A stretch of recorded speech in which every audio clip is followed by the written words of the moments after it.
Om Shanti. Good morning. आज मीठे प्यारे बाबा हम बच्चों से कह रहे हैं, मीठे बच्चे, जब तुम बाप की गोद में आते हो तो यह दुनिया ही खत्म हो जाती है। तुम्हारा अगला जन्म नई दुनिया में होता है।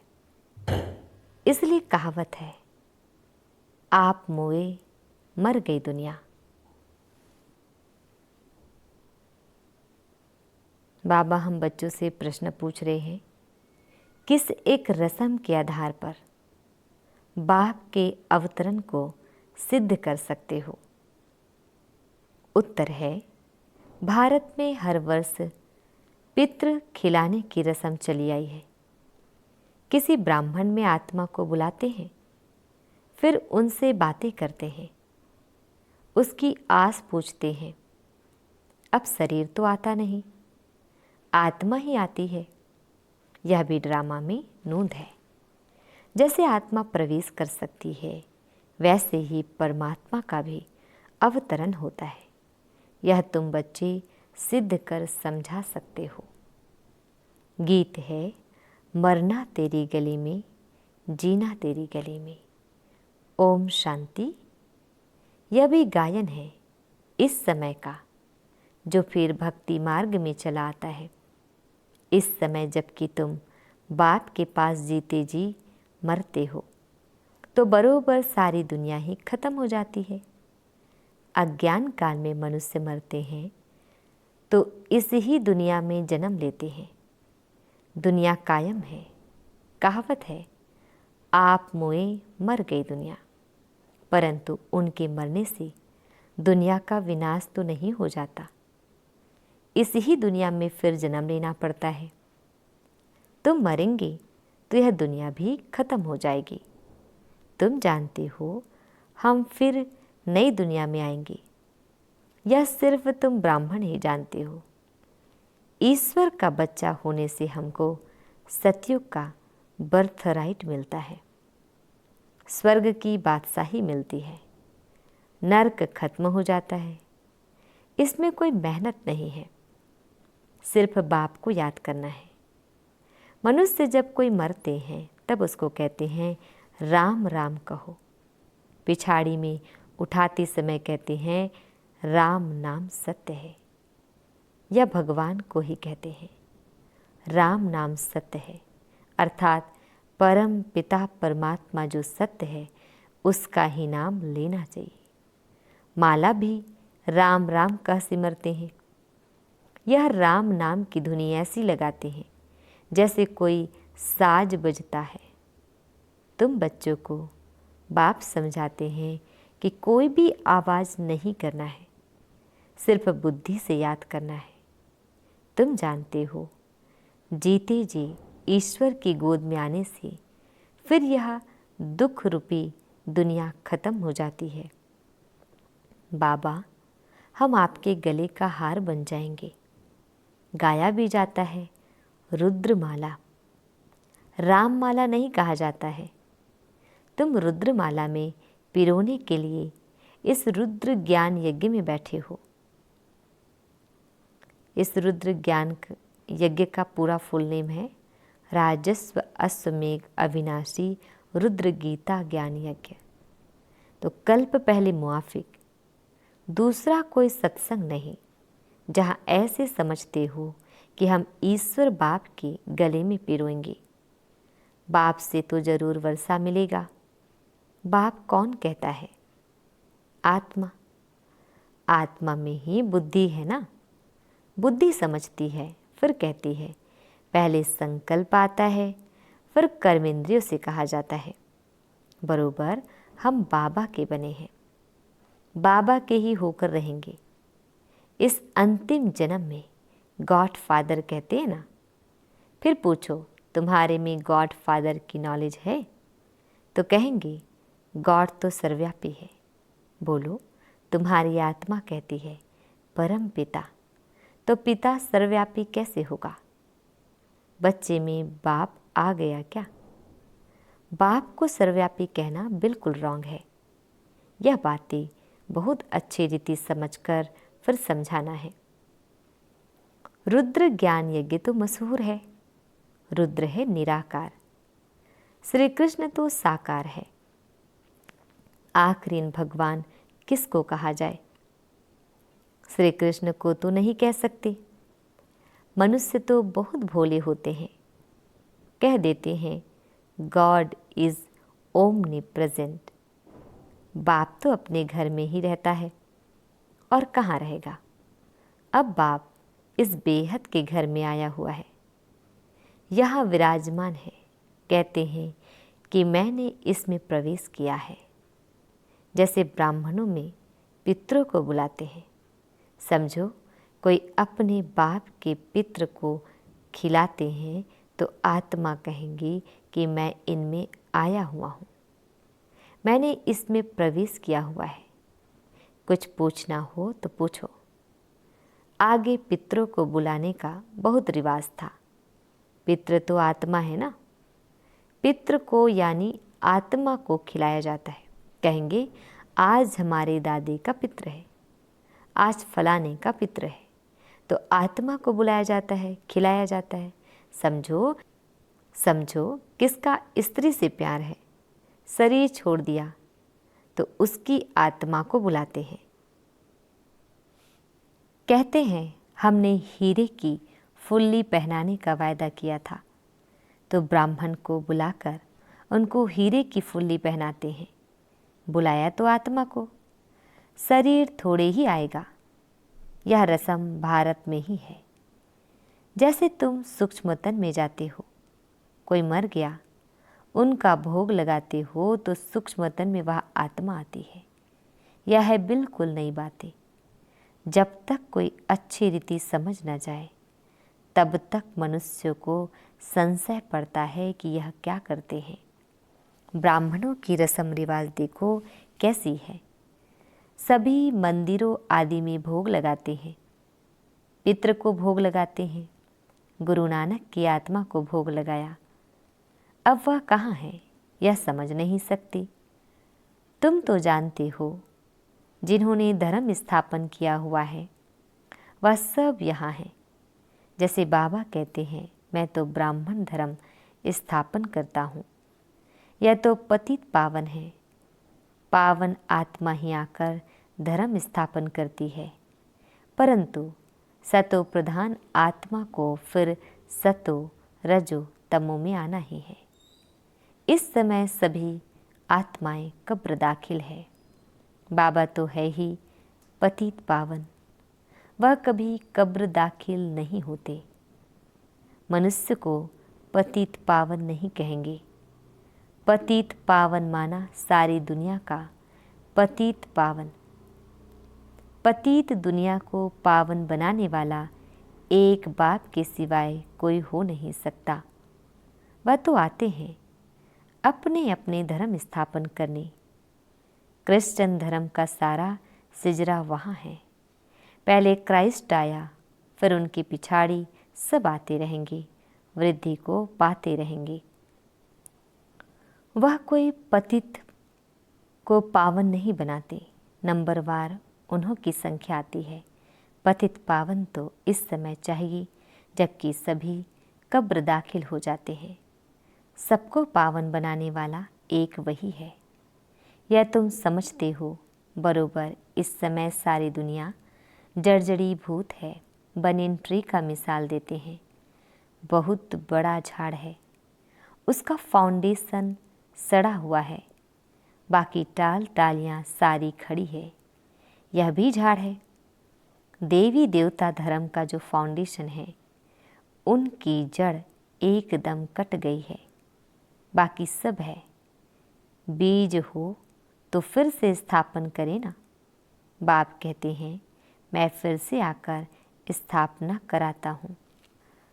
ब्रह्मा द्वारा स्थापना, शंकर द्वारा विनाश, बरोबर अनेक धर्मों का विनाश हुआ था। महाभारत लड़ाई के समय जो राजयोग सीखे उनकी फिर राजधानी स्थापन हो गई। तुम जानते हो अभी हम बाप के पास जाएंगे, फिर नई दुनिया में आएंगे, फिर झाड़ वृद्धि को पाता जाएगा। देवी देवता धर्म जो था वह प्रायः लोप हो गया है। बाप कहते हैं मैं फिर से आकर आदि सनातन देवी देवता धर्म की स्थापना करता हूँ। भारत जो ऊंचे ते ऊंच था, उनको अब ग्रहण लगा हुआ है। काम चिता पर बैठने से इस समय तुम्हारी आत्मा काली हो गई है। अब फिर तुम ज्ञान चिता पर बैठ गोरे बनते हो। तुम हो श्याम बन गए हो।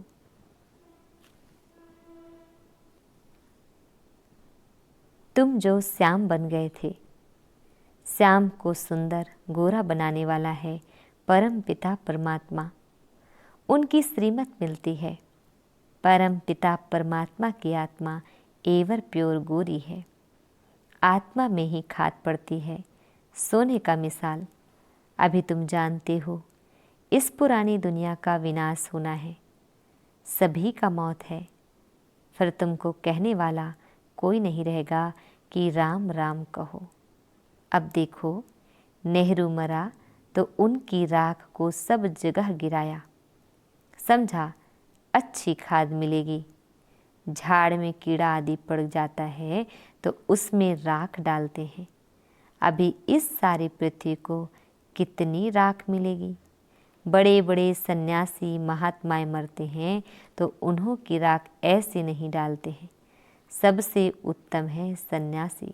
अभी तो कितने मरेंगे, कितनी खाद मिलेगी। तो क्यों नहीं सृष्टि फर्स्ट क्लास अनाज आदि देगी। सतयुग में सब हरे भरे सब्ज होते हैं। इस सृष्टि को नया टाइम में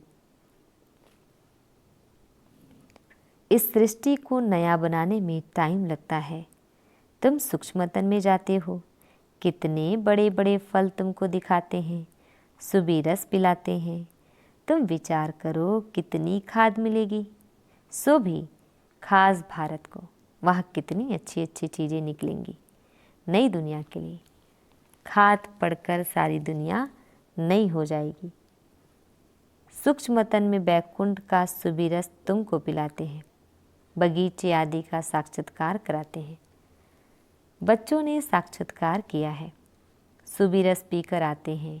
प्रिंस प्रिंसेस बगीचे से फल ले आते थे।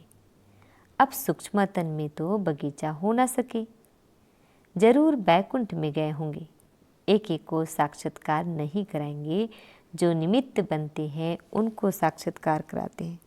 हो सकता है अगर तुम याद में रहेंगे, बाबा के बच्चे बनकर रहेंगे, तो पिछाड़ी में तुमको भी साक्षात्कार होगा।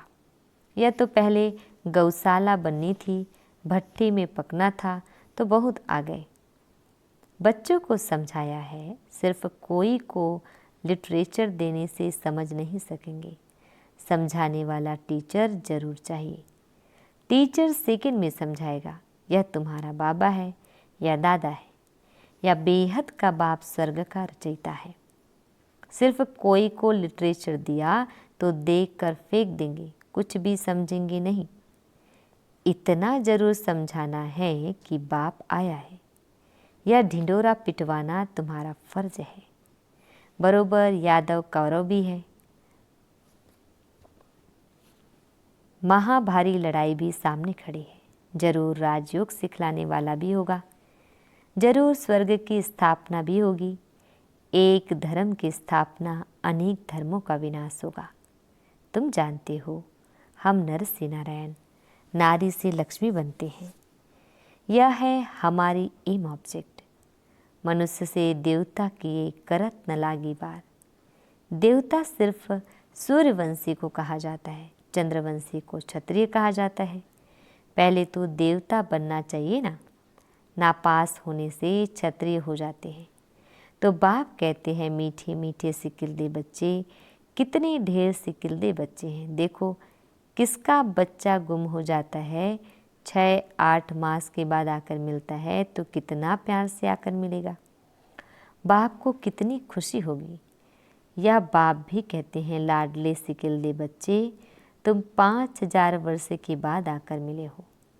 लाडले बच्चे, तुम बिछुड़ गए थे, अब फिर आकर मिले हो बेहद का वर्षा लेने लिए।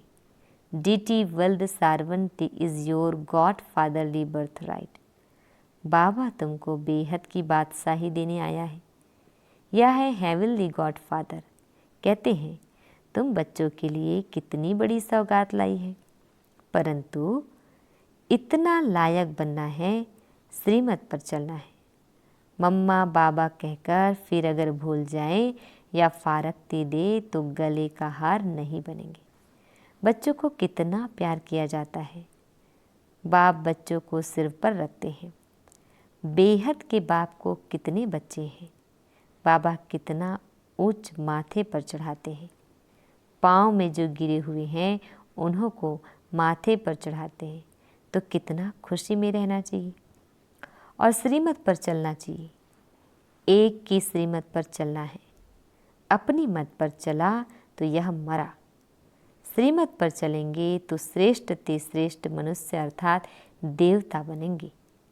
बाबा पूछते हैं ना कि कितने नंबर में पास होंगे। बाप भी कहते हैं सूर्यवंशी बनो, तो मम्मा बाबा को फॉलो करना पड़े। आप समान स्वदर्शन चक्रधारी बनाना है। शिव बाबा के आगे ले आते हैं तो बाबा पूछते हैं कितने को आप समान बनाया है। कितने मज़े की बातें हैं। तुम ही समझ सकते हो, नया कोई बिल्कुल ही नहीं समझ सकेगा कि यह कोई मनुष्य से देवता बनने की कॉलेज है। कोई को तो 7 रोज में बहुत अच्छा रंग चढ़ जाता है, कोई को बिल्कुल नहीं चढ़ता। बहुत मेहनत करनी पड़ती है। पहली बात बच्चों को समझाई कि पहले सबको बोलो कि बेहद के बाप को जानते हो। कहते हैं हाँ, वह मेरे में भी है, सर्वव्यापी है। फिर तो पूछने की दरकार ही नहीं है। जब बाप कहते हो तो बाप तुम्हारे में व मेरे में कैसे हो सकता है। बाप से तो वर्षा लिया जाता है। तो पहले अल्फ पर समझाओ। बाप कहते हैं मेरे सिकिलदे बच्चे, ऐसे कोई साधु सन्यासी कह न सके। तुम जानते हो बरोबर हम शिव बाबा के सिकिलदे बच्चे हैं। 5000 वर्ष के बाद फिर आकर मिले हैं स्वर्ग का वर्षा लेने लिए। जानते हो हम ही स्वर्ग के मालिक थे, फिर हम ही बनते हैं। स्वर्ग में जाना जरूर है, फिर पुरुषार्थ अनुसार ऊंच पद पाना है। अच्छा, मीठे मीठे शिकिलदे बच्चों प्रति माता पिता बाप दादा का याद प्यार और गुड मॉर्निंग। रूहानी बाप की रूहानी बच्चों को नमस्ते। हम रूहानी बच्चों की रूहानी बाप दादाजी को याद प्यार गुड मॉर्निंग और नमस्ते नमस्ते नमस्ते। शुक्रिया बाबा, शुक्रिया। आज हम बच्चों को धारण करना है। धारणा के लिए मुख्य सार है, फर्स्ट पॉइंट, माता पिता को फॉलो कर आप समान बनाने की सेवा करनी है। स्वदर्शन चक्रधारी बनना और बनाना है। सेकेंड पॉइंट है, बाप के गले का हार बनने के लिए बुद्धि से बाप को याद करना है, आवाज़ नहीं करनी है, याद की धुन में रहना है। वरदान दे रहे हैं बाबा हम बच्चों को, देह अभिमान के त्याग द्वारा सदा समान में स्थित रहने वाले सम्मानधारी भव। डिटेल है, जो बच्चे इस एक जन्म में देह अभिमान का त्याग कर समान में स्थित रहते हैं, उन्हें इस त्याग के रिटर्न में भाग्य विधाता बाप द्वारा सारे कल्प के लिए सम्मानधारी बनने का भाग्य प्राप्त हो जाता है। आधा कल्प प्रजा द्वारा सम्मान प्राप्त होता है, आधा कल्प भक्तों द्वारा सम्मान प्राप्त करते हो। और इस समय संगम पर तो स्वयं भगवान अपने सम्मानधारी बच्चों को सम्मान देते हैं। सम्मान और सम्मान दोनों का आपस में बहुत गहरा संबंध है। स्लोगन, हर कदम में बाप की, ब्राह्मण परिवार की दुआएं लेते रहो तो सदा आगे बढ़ते रहेंगे। ओम शांति शांति।